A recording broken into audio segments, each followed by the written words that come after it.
اعوذ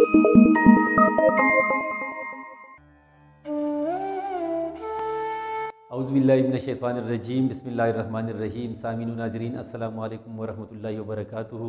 اردو گرامر کے ساتھ آپ کی خدمت میں حاضر ہوں۔ آپ سے گزارش ہے اس چینل کو سبسکرائب کریں اور آج کی ویڈیو کو آخر تک دیکھیں تاکہ آج کے عنوان کے حوالے سے سبھی باتیں آپ کی سمجھ میں اچھی طرح آ جائے۔ اردو گرامر میں آج ہم نے جس عنوان کا انتخاب کیا ہے وہ بہت زیادہ اہم ہے، اور وہ عنوان ہے کہ شعر یا غزل کی تشریح یا وضاحت کرنے کا اچھا طریقہ۔ بعض اوقات یہ ہوتا ہے کہ لڑکے یا بچے یا لڑکیاں وہ اکثر یہ شکایت کرتے ہیں کہ ہمیں غزل کی سمجھ نہیں آتی، شعر کی تشریح ہم اچھی طرح نہیں سمجھ سکتے۔ اسی طرح کی بہت ساری شکایات اکثر آتی رہتی ہے، لہٰذا اسی اہمیت کو پیش نظر رکھ کر آج میں نے اس ویڈیو کا فیصلہ کیا ہے کہ ہم یہ سمجھ سکیں کہ ہم کسی بھی غزل یا شعر کی تشریح کس طرح کر سکتے ہیں، غزل کے اشعار کی تشریح کے لیے کن کن مراحل سے گزرنا پڑتا ہے، یا اس کے لیے کون کون سی باتیں ضروری ہے۔ تو امید ہے کہ آج انشاءاللہ آپ یہ بات اچھی طرح سمجھ جائیں گے کہ ہم کسی بھی غزل کے اشعار کی تشریح کس طرح کر سکتے ہیں۔ اس کے بعد امید یہ ہے کہ آپ سمجھ جائیں گے، تو میں یہ ارادہ کرتا ہوں اور یہ کوشش کروں گا کہ اس کے بعد میں نظم کے حوالے سے بھی اس طرح کی ایک ویڈیو کروں کہ ہم پھر نظم کی تشریح کس طرح کر سکتے ہیں۔ غزل کی تشریح یا غزل کے اشعار کی تشریح کے لیے جن مراحل سے ہمیں گزرنا پڑتا ہے یا جو مراحل ضروری ہے وہ یہ ہے، اپنے ساتھ یہ نوٹ کریں، غور سے سنیں۔ جہاں جہاں بھی آپ کے سوالات پیدا ہوتے ہیں تو پھر بعد میں آپ مجھ سے رابطہ کر سکتے ہیں۔ شعر یا غزل کو صحیح تلفظ، لب و لہجے اور وزن کے ساتھ پڑھنا۔ پہلی بات اس کے لیے یہ ہے کہ جب ہم کوئی غزل پڑھاتے ہیں تو ہمیں خود چاہیے کہ ہم جہاں جہاں بھی کسی لفظ میں کوئی شک و شبہ ہو تو ہمیں چاہیے کہ سب سے پہلے ہم اس کا تلفظ معلوم کریں، اور بچوں کو پڑھاتے وقت، طلبہ و طالبات کو پڑھاتے وقت ہم غزل کے تمام اشعار کو صحیح تلفظ کے ساتھ پڑھیں، کوئی لفظ غلط نہ ہو، اس کا جو انداز ہے، جو لب و لہجہ ہے وہ صحیح ہو، اور اس کا جو وزن ہے وہ بھی صحیح ہو، تاکہ بچوں پر اس کے غلط اثرات نہ ہوں۔ بعض اوقات بچوں پر غلط اثرات اس وجہ سے پڑتے ہیں کہ ہم شعر کو پوری وزن کے ساتھ، صحیح انداز کے ساتھ پڑھ نہیں پاتے، تو نتیجہ یہ ہوتا ہے کہ بچوں کو شعر سے نفرت پیدا ہو جاتی ہے۔ تو سب سے پہلے اور اہم بات یہ ہے کہ ہم خود غزل کے اشعار کو صحیح تلفظ کے ساتھ، صحیح لب و لہجے کے ساتھ اور صحیح وزن کے ساتھ بچوں کے سامنے پڑھیں تاکہ وہ صحیح طور پر یہ سمجھ سکیں۔ دوسری اہم بات یہ ہے کہ جب ہم غزل کو پڑھ لیتے ہیں تو ہر شعر میں کچھ نہ کچھ ایسے الفاظ ہوتے ہیں یا کچھ نہ کچھ ایسے مرکبات ہوتے ہیں جو بچوں کے لیے مشکل ہوتے ہیں، لہٰذا پھر اس کے بعد ہمیں یہ چاہیے کہ ہم کیا کریں، ہم مشکل الفاظ یا اس میں جو غزل میں جو مرکبات ہے آپ کے خیال میں مشکل ہے، ہمیں ان مرکبات یا الفاظ کے معنی بورڈ پر لکھنا چاہیے، یعنی تختہ سیاہ پر، جسے ہم تخت سفید کہتے ہیں، تو یہ لکھنا چاہیے تاکہ بچے اپنے ساتھ ان مشکل الفاظ یا مرکبات کے معنی نوٹ کر لے اور وہ یہ سمجھ جائے کہ اس لفظ کا مطلب یہ ہے۔ یہ اس کا دوسرا مرحلہ ہے، دوسری اہم بات ہے۔ تیسری اہم بات یہ ہے کہ اب بچے یہ سمجھ گئے ہیں کہ غزل کو ہم کس طرح پڑھیں گے، یعنی شعر کو صحیح لب و لہجہ کے ساتھ، وزن کے ساتھ، اور اس کے الفاظ صحیح تلفظ کے ساتھ کس طرح پڑھی جاتی ہے۔ پھر طلبہ و طالبات یہ بھی جان لیتے ہیں کہ یہاں پر جو الفاظ یا مرکبات استعمال ہوئے ہیں، ان الفاظ اور مرکبات کے معنی کیا ہے۔ تو تیسرا اہم مرحلہ یہ ہے کہ ہم کیا کریں، ہم ہر شعر کی نثر بنائیں، نثر لکھیں یا اس کا مرکزی خیال لکھیں، یا ہم اس شعر کا جو مرکزی خیال بناتے ہیں یا جو ہم اس کی شعر بناتے ہیں طلباء کو بتائیں۔ تو اچھی بات یہ ہے کہ ہم اس کی نثر یا یہ مرکزی خیال ہم بورڈ پر لکھیں اور بچوں سے کہیں کہ اس شعر کا مرکزی خیال یا اس کی نثر یہ ہے۔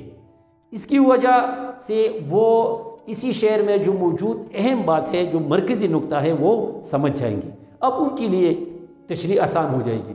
اس کے لیے جو چوتھا مرحلہ ہے وہ یہ ہے کہ ہم کیا کریں، پھر تشریح یا وضاحت کرے۔ اب تشریح جب ہم کرتے ہیں تو اس کا اچھا طریقہ یہ ہے کہ ہم ابتدا میں جیسی ہی ہم تشریح شروع کرتے ہیں تو ابتدا میں ہم وہ مرکزی نقطہ یا جو نثر والی بات تھی وہ یا جو مرکزی خیال ہے وہ ابتدا ہی میں ہم بتائیں کہ شاعر اس شعر میں یہ بات کرتے ہوئے کہتے ہیں، اس انداز سے اگر آ جائے تو بچے اور بھی بہترین انداز سے سمجھ پائیں گے۔ اس کا جو 5واں مرحلہ یہ ہے کہ ترنم سے ہم اگر خود پڑھ سکتے ہیں تو ہم سنائیں، اگر ہم نہیں پڑھ سکتے تو کلاس میں کسی طالب علم کو یا طالبہ کو ہم اٹھا کر یا وہاں پر ان سے ہم یہ فرمائش کر سکتے ہیں، یا اگر کوئی اس قابل ہو کہ وہ اسی انداز میں غزل پڑھ سکے جس طرح کسی گلوکار نے یہ پڑھا ہے، تو ہم اس سے یہ تقاضا کر سکتے ہیں کہ وہ پوری کلاس کو یہ غزل سنائے ترنم کے ساتھ۔ اگر یہ نہیں ہے تو اگر اسی غزل کو کسی گلوکار نے گایا ہے تو اسی گلوکار کی گائی ہوئی غزل کو ترنم میں لا کر ہم بچوں کو کلاس میں سنا سکتے ہیں۔ یہ مرحلہ تو سب سے پہلے ہونا چاہیے، یعنی جیسے ہی ہم کلاس میں داخل ہوتے ہیں، اپنی عنوان کی طرف آتے ہیں، غزل کی طرف آتے ہیں، تو پھر ہمیں یہ چاہیے کہ ہم کیا کریں کہ آج ہمارا عنوان کیا ہے، یہ غزل ہے، لہٰذا آئیے پہلے یہ غزل سنتے ہیں۔ اگر طلبہ و طالبات میں سے کوئی سنا سکتا ہے ترنم سے تو بہتر ہے، نہیں سنا سکتے آپ سنا سکتے ہیں تو بھی بہتر ہے، نہیں سنا سکتے تو کسی گلوکار کی گائی ہوئی وہی غزل آپ کلاس میں بچوں کو سنا سکتے ہیں۔ پھر اس کا جو 6واں مرحلہ ہے وہ یہ ہے کہ جیسے ہی آپ تشریح کر لیتے ہیں تو پھر آپ کیا کریں، تو پھر آپ حوالے کا شعر دے دیں اگر اس طرح ممکن ہے تو یہ بہت اچھی بات ہے۔ اس کی مثال ایسی ہے کہ جیسے آپ کسی چیز پر سٹیمپ لگا لیتے ہیں، یعنی مہر لگا لیتے ہیں، جس کا مزہ دوبالا ہو جاتا ہے اور اس کی سمجھ اور بھی بڑھ جاتی ہے، اور جو چیکنگ کرنے والا ہوتا ہے اس کے لیے بھی آسانی رہتی ہے اور وہ بھی زیادہ سے زیادہ اس کی طرف مائل ہو جاتا ہے اور زیادہ نمبر دے دیتا ہے۔ تو یہ وہ بنیادی باتیں ہیں کہ شعر کی تشریح یا کسی غزل کی تشریح کرتے ہوئے ہمیں اپنے سامنے رکھنی چاہیے۔ پھر اس میں کچھ ضمنی نکات بھی ہے یا کچھ باتیں بھی ہے، اور ان باتوں کا بھی خیال رکھنا چاہیے۔ اگر ان کا بھی خیال رکھا جائے تو یوں ہوگا کہ جیسے سونے پر سہاگا ہو جائے گا، یعنی اس کا مزہ اور بھی بڑھ جائے گا۔ مثلاً وہ کیا ہے کہ شاعر کے رجحان کا خیال رکھا جائے کہ شاعر کا رجحان کیا ہے۔ مثلاً میں آپ کو ایک مثال دیتا ہوں کہ جب ہم اپنے ان بڑے بڑے شعراء کو پڑھتے ہیں جن کو لیجنڈ کہا جاتا ہے، جیسے میر ہے، غالب ہے، اقبال ہے، ایسی شعراء کو جب ہم پڑھتے ہیں تو ظاہر بات ہے کہ ان کا رجحان زیادہ تر ایک ہی طرف ہوتا ہے۔ جیسے ان تینوں شعراء کے بارے میں ایک شاعر یہ بات کرتے ہیں کہ 3 شاعر مختلف اوقات میں پیدا ہوئے، 3 شاعر مختلف اوقات میں پیدا ہوئے جن کے فیض طبع نے اردو کو گنج زر دیا، ایک اثر میں بڑھ گیا، ایک رفت تخیل میں، تیسرے نے آ کر دونوں کو یکجا کر دیا۔ تو ان میں آپ دیکھیے کہ اثر میں جو بڑھنے والا آدمی ہے وہ کون ہے، وہ میر تقی میر ہے، لیکن جو پرواز ہے اور وہ بھی تخیل کے حوالے سے، یعنی رفت کی بلندی کو کہتے ہیں، اور جس کا خیال سب سے زیادہ اونچا ہے، یا جو تصوف کے مسائل کو بھی چھیڑنے والا ہے اور ساتھ ساتھ وہ دنیا کے مسائل کو بھی چھیڑنے والا ہے، لیکن کس انداز میں، وہ اپنی ایک فلسفیانہ انداز میں۔ تو وہ کون ہے، وہ غالب ہے۔ اور اقبال نے اس طرح کیا کہ انہوں نے میر کا اثر لیا اور اس کے ساتھ ساتھ غالب کی جو بلند پروازی ہے، ان دونوں کو یکجا کر کے اقبال نے اسے ایک نیا رنگ دیا۔ اسی لیے کہتے ہیں کہ یہ 3 شاعر اردو شاعری کی چھت کے مضبوط ستون ہیں، ان میں سے اگر کوئی ایک بھی نہ ہو تو پھر یہ چھت برقرار نہیں رہ سکتی۔ تو یہ کہ جس شاعر کی ہم غزل پڑھ رہے ہیں اس کا رجحان کس طرف ہے، اس کا ماحول بھی پڑھنا چاہیے، اس کا ماحول دیکھ لینا چاہیے، اسٹڈی کرنا چاہیے، اس کا پس منظر کیا ہے یا اس کا زمانہ کیا ہے۔ یہ وہ ضمنی باتیں ہیں کہ ان کو بھی اگر ہم مد نظر رکھیں گے تو ہم غزل کی اچھی تشریح کرنے میں کامیاب ہوں گے، طلبہ آسانی سے سمجھ جائیں گے اور ان کی جو بیزاری ہے وہ ختم ہو جائے گی اور دلچسپی پیدا ہو جائے گی۔ آج اسی حوالے سے میں نے غالب کی ایک غزل کا انتخاب کیا ہے اور غالب کی ایک غزل کے 4 اشعار کا انتخاب کیا ہے۔ یہاں میں آپ کے سامنے ان 4 اشعار کی تشریح کروں گا، ان اصولوں کی بنا پر، ان مراحل کو دیکھتے ہوئے پھر انشاءاللہ آپ اچھی طرح سمجھ جائیں گے کہ ہم غزل کی تشریح کس طرح کر سکتے ہیں۔ آئیے، سب سے پہلا مرحلہ کیا ہے کہ ہم شعر یا غزل کو کیا کریں گے؟ صحیح تلفظ کے ساتھ، لب و لہجے اور وزن کے ساتھ پڑھیں گے۔ تو آئیے میں آپ کو سنا کر یہ بھی مرحلہ طے کرتا ہوں کہ ہم اس غزل کو کس طرح پڑھیں گے۔ آپ غزل غور سے سنیے۔ یہ نتی ہماری قسمت کے وصال یار ہوتا، یہ نتی ہماری قسمت کے وصال یار ہوتا، اگر اور جیتے رہتے یہی انتظار ہوتا، کوئی میرے دل سے پوچھے تیرے تیر نیم کش کو، یہ خلش کہاں سے ہوتی جو جگر کے پار ہوتا، یہ کہاں کی دوستی ہے کہ بنی ہے دوست نا سے، کوئی چارہ ساز ہوتا، کوئی غم گسار ہوتا، یہ مسائل تصوف یہ تیرا بیان غالب، یہ مسائل تصوف یہ تیرا بیان غالب، تجھے ہم ولی سمجھتے جو نباد خار ہوتا۔ تو آپ نے اچھی طرح سن لیا کہ ہم اس غزل کو کس طرح بچوں کے سامنے صحیح تلفظ، لب و لہجے اور وزن کے ساتھ پڑھیں گے۔ آئیے دوسرے مرحلے کی طرف یعنی مشکل الفاظ یا مرکبات کی طرف آتے ہیں، ایک ایک شعر کی طرف۔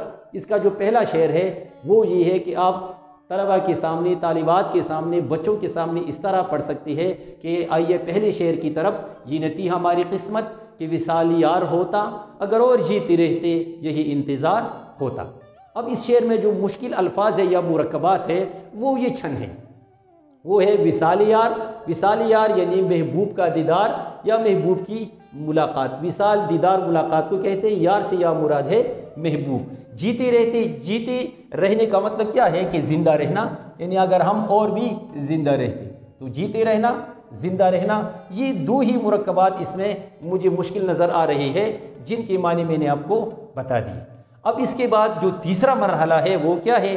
شعر کی نثر بنانا یا مرکزی خیال۔ تو آئیے اب ہم اس شعر کی نثر بناتے ہیں یا اس کا مرکزی خیال بناتے ہیں، اور وہ یہ ہے کہ شعر یہ ہے، یہ نتی ہماری قسمت کے وصال یار ہوتا، اگر اور جیتے رہتے یہی انتظار ہوتا۔ تو آپ نثر یا مرکزی خیال ملاحظہ کیجئے، ہماری قسمت میں کبھی محبوب کا دیدار یا ملاقات نہیں تھی، اس لیے اگر ہم مزید زندہ رہتے تو بھی ہمیں بس محبوب کی ملاقات یا دیدار کا انتظار کرنا پڑتا، یعنی ہمیں کبھی اس کا دیدار نصیب نہ ہوتا۔ امید ہے کہ آپ اچھی طرح سمجھ گئے ہوں گے کہ اس شعر میں غالب کیا بات کرنا چاہتے ہیں۔ اب دیکھیں کہ اس کا جو میں نے آپ سے کہا کہ حوالے کا شعر، تو یہاں پر حوالے کا شعر بھی آپ ملاحظہ کر سکتے ہیں کہ اس شعر میں ہم حوالے کا شعر یہ دے سکتے ہیں کہ مجھے اور زندگی دے کہ ہے داستہ ادھوری، مجھے اور زندگی دے کہ ہے داستہ ادھوری، میری موت سے نہ ہوگی میرے غم کی ترجمانی۔ آپ حوالے کا یہ شعر آخر میں بھی دے سکتے ہیں، درمیان میں بھی دے سکتے ہیں، جہاں بھی آپ کو اچھا لگے، آپ کی اپنی مرضی پر منحصر ہے کہ جہاں بھی آپ چاہے تو یہ حوالے کا شعر دے سکتے ہیں۔ اب یہ ہو گیا اس کا جو تیسرا مرحلہ ہے وہ یہ ہے۔ اب آئیے اس کی تشریح کی طرف آتے ہیں۔ میں نے آپ سے کہا کہ بچوں کو آپ نے ترنم سے اگر سنایا ہے تو پھر ان کو تشریح کا انداز آسانی سے سمجھ آ سکتا ہے۔ آئیے دیکھتے ہیں کہ اس شعر کی ہم تشریح کس طرح کر سکتے ہیں۔ یہ ہے، یہ نتی ہماری قسمت کہ وصال یار ہوتا، اگر اور جیتے رہتے یہی انتظار ہوتا۔ تشریح یا اس کی وضاحت ملاحظہ کیجئے۔ غزل کے اس پہلے شعر یعنی مطلع میں شاعر اپنی بدقسمتی کا رونا روتے ہوئے کہتے ہیں کہ ہمیں زندگی بھر کبھی محبوب کا دیدار نصیب ہی نہیں ہوا، اور ساری زندگی ہم وصال یار سے، سرے سے محروم ہی رہے۔ ہم نے اپنی پوری زندگی محبوب کی دیدار کے لیے ہر ممکن کوشش کی، لیکن ہمارا محبوب ہم سے ہمیشہ سنگ دلانہ رویہ ہی اختیار کرتا رہا۔ کبھی وہ ہماری حالت زار پر ترس کھا کر ہم سے ذرا سا ملاقات کے لیے نہیں آیا۔ ملاقات کرنا تو درکنار، وہ تو ہم سے اس قدر نالا اور بیزار ہے کہ اپنا حسین و جمیل چہرہ تک ہمیں دکھانا گوارا نہیں کرتا۔ یوں ہم ساری زندگی اس کی دیدار کے حصول کے لیے ترستے رہے، لیکن ہمیں اپنی بدقسمتی کے ہاتھوں وصال یار پانے میں قطعی ناکامی کا سامنا رہا۔ یوں زندگی بھر ہم وصال یار سے محروم رہے، اس لیے ہماری دیرینہ خواہش تھی اور ہم اللہ تعالیٰ سے ہمیشہ دست بدعا رہے کہ مجھے اور زندگی دے کہ ہے داستہ ادھوری۔ جس طرح میں نے آپ سے کہا کہ یہ حوالے کا شعر ہے، مجھے اور زندگی دے کہ ہے داستہ ادھوری، میرے موت سے نہ ہوگی میرے غم کی ترجمانی۔ یوں اگر ہمیں مزید زندگی میسر ہوتی تو بھی ہم اسے وصال یار کے انتظار میں گزارتے، لیکن ہمیں مزید زندگی نہ ملی اور ہم محبوب کے دیدار سے محروم ہو کر جا رہے ہیں۔ لیکن یہ بھی اچھا ہوا کیونکہ مزید زندگی ملنے کی صورت میں بھی ہم یوں ہی وصال یار کا انتظار کرتے رہتے، لیکن ہمیں کبھی وصال یار میسر نہ آتا، کیونکہ ہماری قسمت ہمیں اچھی طرح معلوم ہے۔ اس لیے زندگی کا خاتمہ ہماری خوش قسمتی ہے کہ انتظار جیسی شدید تکلیف سے نجات ملی، ورنہ ہم تو وصال یار کے بہت شوقین تھے۔ اور یہ شعر بھی آپ حوالے میں دے سکتے ہیں، عجب اپنا حال ہوتا جو وصال یار ہوتا، یہ بھی غالب کا ہی شعر ہے۔ عجب اپنا حال ہوتا جو وصال یار ہوتا، کبھی جان صدقی ہوتی کبھی دل نثار ہوتا۔ تو یہ اس ایک شعر کی تمام لوازمات، شعر کے تمام لوازمات پوری ہو گئے۔ پھر ہم آتے ہیں دوسرے شعر کی طرف۔ دوسرا شعر کیا ہے؟ وہ ہے کوئی میرے دل سے پوچھے تیرے تیر نیم کش کو، یہ خلش کہاں سے ہوتی جو جگر کے پار ہوتا۔ اب آئیے دیکھتے ہیں کہ اس شعر میں مشکل الفاظ یا مرکبات کیا ہے۔ نیم کش کہتے ہیں آدھا کھینچا ہوا، اگر آپ تیر بھی ساتھ لکھیں تو یہاں آپ اس طرح لکھیں گے کہ تیر نیم کش آدھا کھینچا ہوا تیر۔ اگر آپ نہ لکھنا چاہے تو نیم کش کا مطلب ہے آدھا کھینچا ہوا۔ خلش کہتے ہیں چبن کو درد یا رنج، جگر کے پار ہونا، دل کے پار ہونا یا دوسری جانب نکل جانا۔ یہ اس میں جو تین الفاظ یا مرکبات ہے وہ مشکل ہے، وہ آپ نے ملاحظہ کیے تو پھر آپ طلبہ و طالبات کو یہ بورڈ پر لکھیں تاکہ وہ اچھی طرح سمجھ جائے۔ اب آتی ہے اس کا جو یہ تیسرا مرحلہ ہے وہ ہے نثر یا مرکزی خیال۔ تو شعر کیا ہے؟ کوئی میرے دل سے پوچھی تیری تیر نیم کش کو، یہ خلش کہاں سے ہوتی جو جگر کے پار ہوتا۔ مرکزی خیال یا نثر ملاحظہ کیجئے۔ اے محبوب کوئی میرے دل سے تیرے آدھے کھینچے ہوئے تیر کے غم کا مزہ پوچھ لے، کوئی میرے دل سے تیرے آدھے کھینچی ہوئی تیر کے غم کا مزہ پوچھ لے تو میں سارا مزہ اور سرور بتا دوں گا۔ اگر تیرا آدھا کھینچا ہوا تیر دل کے پار ہو کر چلا جاتا تو درد اور رنج کا یہ مزہ نہ ہوتا۔ تو امید ہے کہ آپ سمجھ گئے ہوں گے کہ اس کی نثر یہ اس طرح ہے۔ پھر حوالے کا شعر یہاں آپ ملاحظہ کر سکتے ہیں کہ اس شعر میں آپ یہ شعر بھی حوالے کے طور پر دے سکتے ہیں کہ ترچھی نگاہ سے طائر دل ہو چکا شکار، یہ آتش کا شعر ہے۔ ترچھی نگاہ سے طائر دل ہو چکا شکار، جب تیر کچ پڑے گا اڑے گا نشانہ کیا۔ اور میر تقی میر کا یہ شعر بھی آپ اس شعر کے حوالے میں دے سکتے ہیں کہ میر ان نیم باز آنکھوں میں ساری مستی شراب کی سی ہے۔ تو آپ نے ملاحظہ کیا کہ اس کی نثر یا مرکزی خیال اور حوالے کے اشعار۔ اب آتی ہے اس کی تشریح کی طرف۔ یہ تشریح میں بورڈ پر اس لیے نہیں لکھ پایا کیونکہ اس کی تشریح بہت لمبی ہے، اگر میں لکھتا تو شاید اس پر بھی بہت زیادہ وقت لگتا، اس لیے اس دوسرے شعر کی تشریح آپ اس طرح کر سکتے ہیں۔ کوئی میرے دل سے پوچھے تیری تیر نیم کش کو، یہ خلش کہاں سے ہوتی جو جگر کے پار ہوتا۔ اس شعر میں غالب اپنے محبوب کے تیر نیم کش کا گلہ اور شکوہ کرتے ہوئے اس سے کچھ یوں مخاطب ہو کر کہتے ہیں، میں نے آپ سے کہا تھا کہ جیسے آپ تشریح کریں گے تو ابتدا میں مرکزی نقطہ یا جو نثر ہے یا جو مرکزی خیال ہے وہ آپ اگر دے دیں گے تو تشریح آسان ہو جاتی ہے۔ تو اس طرح آپ نے دیکھ لیا کہ میں نے ابتدا ہی میں اس شعر کا مرکزی خیال یا جو مرکزی نقطہ ہے وہ دیا ہے۔ تو اس شعر میں غالب اپنے محبوب کے تیر نیم کش کا گلہ اور شکوہ کرتے ہوئے اس سے کچھ یوں مخاطب ہو کر کہتے ہیں کہ اے میرے حسین و جمیل محبوب، جب سے میں نے تجھے دیکھا ہے تب سے میرا چین اور قرار ہی لٹ چکا ہے، کیونکہ تو نے ترچھی نگاہ سے جو آدھا کھینچا ہوا تیر بے دلی سے پھینکا ہے وہ میرے دل میں پیوست ہو گیا، اس لیے تو عاشقوں کا منجا ہوا شکاری لگتا ہے یا شکاری ہے۔ یہاں پر ایک حوالے کا شعر ہے، وہ بھی آپ دے سکتے ہیں کہ ترچھی نگاہ سے طائر دل ہو چکا شکار، جب تیر کچ پڑے گا اڑے گا نشانہ کیا۔ اس لیے تیرا پھینکا ہوا یہ تیر نیم کش میرے دل میں پھنس کر رہ گیا، جس کا اور ہی سرور اور مزہ ہے۔ اگر تو میرے دل نادا کو اپنا شکار سمجھ کر پوری زور سے اس پر تیر چلاتا تو وہ میرے دل کے آر پار چلا جاتا اور میں چند ہی لمحوں میں اس جہانی فانی سے پناہ ہو جاتا۔ پھر یہ خلش اور چبن کہاں سے ہوتی؟ میں تو تیرے تیر نیم کش کے دل میں پیوست ہو کر رہنے سے جو مسحور کن کیفیت و سرور اور مزہ محسوس کرتا ہوں وہ مجھے کسی اور حالت میں کہاں محسوس ہوتا ہے۔ اس لیے اگر کوئی اس خلش سے جنم لینے والے کیف و سرور اور لطف کے بارے میں پوچھے گا تو میں اسے صاف صاف بتا سکتا ہوں کہ یہ میرے محبوب کی کرم فرمائی ہے، جس کے باعث میں اس قدر خوش قسمت رہا کہ اس کی دی ہوئی خلش، چبھن اور تکلیف سے یوں کیف و سرور مجھے نصیب ہوا۔ اس لیے تو میر تقی میر یہ کہنے پر مجبور ہو گئے کہ میر ان نیم باز آنکھوں میں ساری مستی شراب کی سی ہے۔ یہ دوسرا شعر تاب آتے ہیں تیسرے شعر کی طرف۔ تیسرا شعر ہے، یہ کہاں کی دوستی ہے کہ بنی ہے دوست ناسے، کوئی چارہ ساز ہوتا کوئی غم گسار ہوتا۔ اب اس میں جو مشکل الفاظ ہے یا مرکبات ہے وہ ہے ناصح۔ ناصح کے معنی ہے نصیحت کرنے والے۔ چارہ ساز کا مطلب ہے کہ علاج کرنے والے یا کام بنانے والے۔ ناصح کے معنی وائز یا آواز کرنے والے بھی ہے۔ غم گسار کا مطلب ہے غم میں شریک، ہمدرد یا رنج کو مٹانے والے۔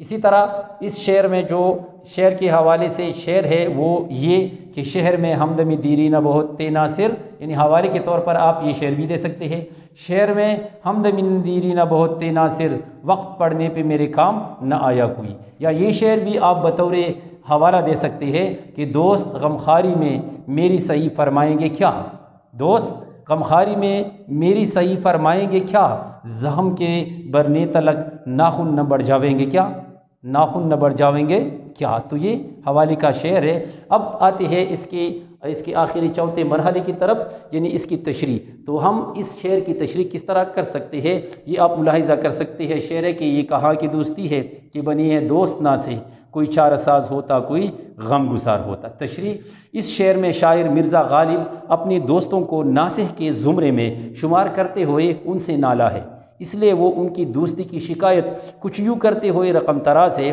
کہ میں بھی کس قدر پاگل اور نادان ہوں کہ میں نے ایسے بے حس اور ناصح لوگوں سے دوستی کی ہے جو سرے سے دوستی کے قابل ہی نہیں ہے۔ اس لیے اس جہانی فانی میں میرا کوئی حقیقی دوست ہے ہی نہیں۔ اس لیے شہر میں ہمدمی دیری نہ بہت تے ناصر، وقت پڑنے پہ میرے کام نہ آیا کوئی۔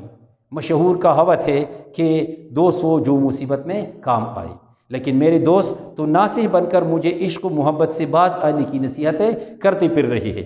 جب دوستی ایسے ہو تو پھر ناصح اور واضح سے کیا گلا، اور عشق و محبت چیز ہی ایسی ہے جس میں کوئی بھی نصیحت کارگر ثابت نہیں ہوتی، بلکہ نصیحت کرنے سے عشق و محبت کے جذبے میں اور بھی شدت آ جاتی ہے۔ اس لیے دوست غمخواری میں میری صحیح فرمائیں گے کیا، زخم کے برنے تلک ناخن نہ بڑھ جاویں گے کیا۔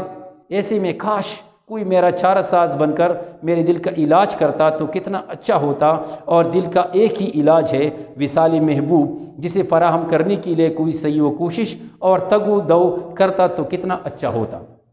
یوں وصال یار سے میرے دل کو قرار آتا، اور کاش کوئی میرا غم گسار بن جاتا، محبوب سے ملنے والے دل کے زخموں پر مرہم رکھ کر علاج کرتا تو کتنا اچھا ہوتا۔ لیکن یہاں تو میری بدقسمتی کا یہ عالم ہے کہ گنگا الٹی بہتی نظر آ رہی ہے۔ میرے دوست ہی مجھے عشق و محبت سے باز رہنے کی نصیحت کرنے پر اتر آئے ہیں، لیکن اے چارہ ساز کوشش مرہم فضول ہے، اے چارہ ساز کوشش مرہم فضول ہے، واقف ہے اپنے زخم کی گہرائیوں سے ہم۔ تو آپ نے یہ ملاحظہ کیا، اس کی نثر رہ گئی تھی، آپ اس کی نثر یا مرکزی خیال اس طرح بنا سکتے ہیں کہ یہ کہاں کی دوستی ہے کہ بنی ہے دوست ناصح، کوئی چارہ ساز ہوتا کوئی غم گسار ہوتا۔ تو اس کی جو نثر ہے یا اس کا مرکزی خیال ہے وہ یہ ہے کہ یہاں کی یہ کہاں کی اور کیسی دوستی ہے کہ سب مجھے نصیحتیں کرتے رہتے ہیں، کاش ان دوستوں میں سے کوئی میرے درد کا علاج کرتا، کوئی ہمدرد اور میرے غم میں شریک یا میرے غم کو مٹانے والا ہوتا۔ تو آپ نے یہ تیسرا شعر ملاحظہ کیا اس حوالے سے۔ اب ہم آتے ہیں اس غزل کے آخری شعر کی طرف کہ یہ مسائل تصوف یہ تیرا بیان غالب تجھے ہم ولی سمجھتے جو نباد خار ہوتا۔ اب آئیے اس کی ہم تفصیل جاننے کی کوشش کرتے ہیں۔ یہ مسائل تصوف یہ تیرا بیان غالب، یہ مسائل تصوف یہ تیرا بیان غالب تجھے ہم ولی سمجھتے جو نباد خار ہوتا۔ اس آخری شعر میں جو مشکل الفاظ ہے وہ یہ ہے کہ مسائل تصوف یعنی تصوف کے مسائل یا تصوف کے پیچیدہ اہم اور کام کے مسائل یا باریک نکات اہم باتیں وغیرہ۔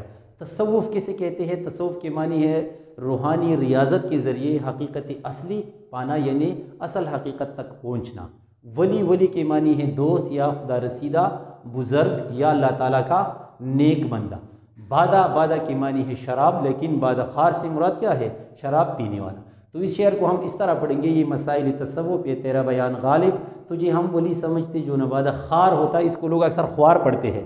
اگر ہم خوار پڑھیں گے تو وزن میں فرق آئے گا، اسی لیے اسے اس طرح پڑھنا چاہیے کہ تجھے ہم ولی سمجھتے جو نہ بادہ خار ہوتا۔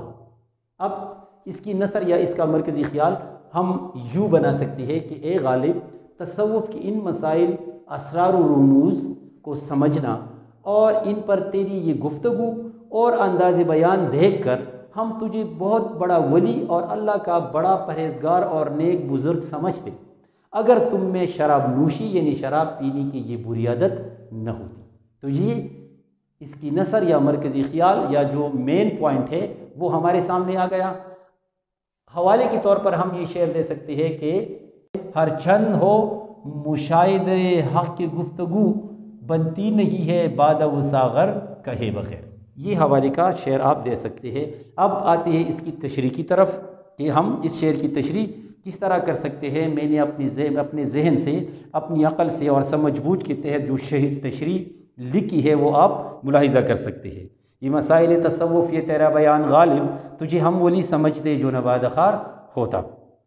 تشریح: غزل کی اس آخری شعر یعنی مقطع میں مرزا غالب خود کو مخاطب کر کے اپنی تباہی و بربادی کا سبب اپنی میخاری کو قرار دیتے ہوئے کچھ یوں رقم تراز ہے کہ اے غالب، تم تصوف کے جو روحانی مسائل چھیڑ رہے ہو، ان پر جو بحث و مباحثہ کر رہے ہو، تصوف اور روحانیت کے جن اسرار و رموز کو بیان کر رہے ہو، انسان کی باطنی پاکیزگی کی جن رازوں اور مسائل پر جو تم اس قدر آزادانہ گفتگو کر رہی ہو، اس سے تو پتہ چلتا ہے کہ تم کوئی بہت بڑے ولی ہو، کوئی بڑے صوفی اور پاک باز شخص ہو، کیونکہ تصوف اور روحانیت کے یہ اسرار و رموز صرف اللہ تعالیٰ کے پاک باز بندے صوفیاء کرام ہی جانتے ہیں، جو ان پر عمل پیرا بھی ہے، جس سے ان کے قول و فعل کی یکسانیت کا واضح اور بین ثبوت ملتا ہے۔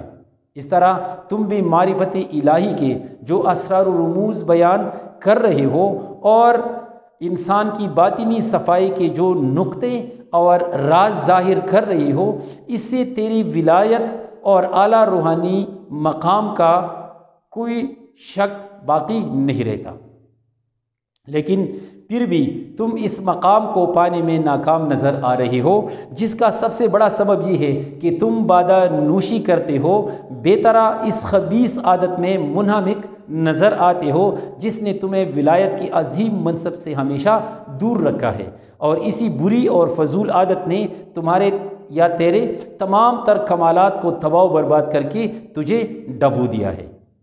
آخری شعر یا جو حوالے کا شعر ہے وہ آپ اس طرح یہ دے سکتے ہیں کہ ہر چند ہو مشاہد حق کی گفتگو، بنتی نہیں ہے بادہ و ساغر کہے بغیر۔